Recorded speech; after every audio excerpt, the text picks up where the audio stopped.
Assalamualaikum warahmatullahi wabarakatuh. Jumpa lagi dengan saya Hendra Julianto SPDI, calon guru penggerak angkatan 6 Kabupaten Sumbawa. Salam guru penggerak.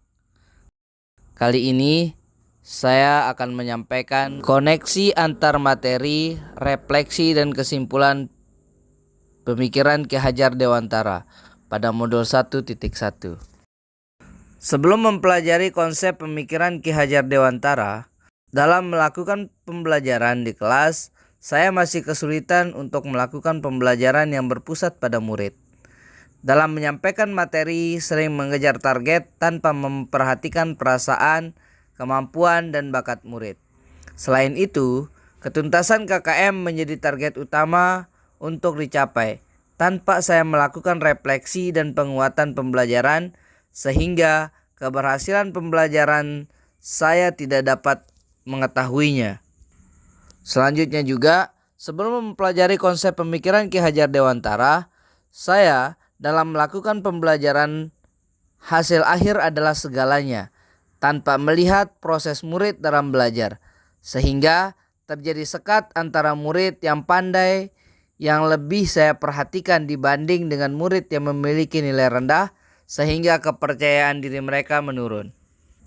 Selanjutnya, dalam melakukan pendekatan pembelajaran, yang saya lakukan masih beranggapan bahwa guru adalah satu-satunya sumber belajar, sehingga tidak ada kemandirian murid dalam mencari materi untuk memperdalam pengetahuannya. Dalam mengkondisikan kelas, saya masih menggunakan ancaman dan hukuman, sehingga tidak ada rasa tanggung jawab murid dalam pembelajaran. Pemikiran Ki Hajar Dewantara, yang pertama pendidikan kemerdekaan, kemudian pendidikan berdasarkan kodrat alam dan kodrat zaman, kemudian selanjutnya pendidikan menuntun.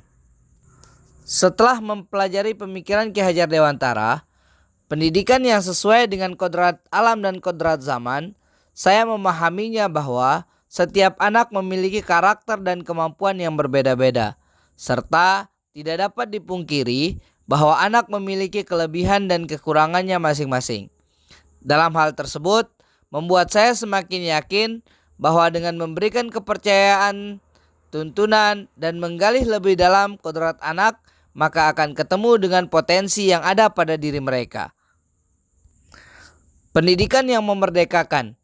Yang dimaksud dengan pendidikan memerdekakan yang sudah saya lakukan, yaitu dengan memberikan kebebasan anak dengan tanpa tekanan, sehingga mereka akan belajar sesuai dengan karakteristik dan kemampuan anak.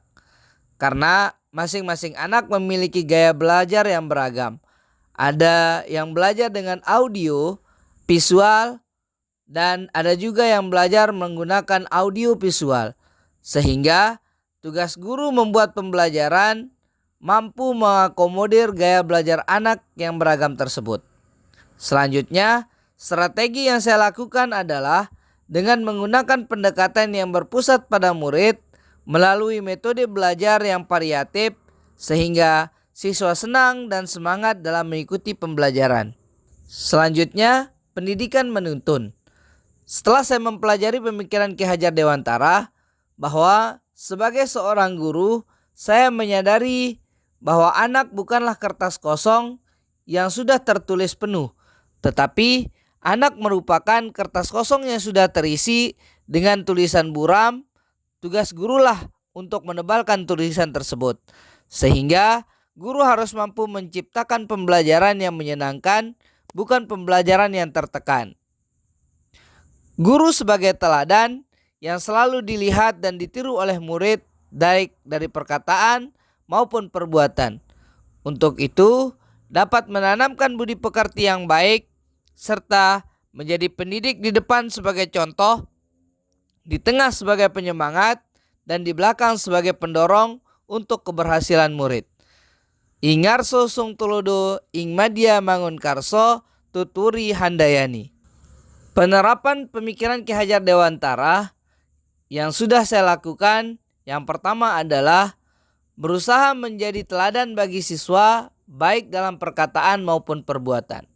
Yang kedua, merancang pembelajaran yang berpusat kepada siswa dan menyenangkan. Ketiga, menggali karakter dan latar belakang siswa dengan menjalin komunikasi yang baik dengan orang tua. Keempat, memfasilitasi siswa dengan mengembangkan potensi dan kreativitasnya sesuai bakat dan minat. Yang kelima, melakukan pendekatan emosional kepada siswa dengan saling berbagi cerita, motivasi kepada anak. Dan yang terakhir, melakukan pembiasaan karakter secara berkelanjutan.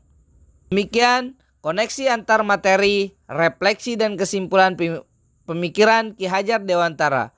Sampai jumpa, salam guru penggerak. Wassalamualaikum warahmatullahi wabarakatuh.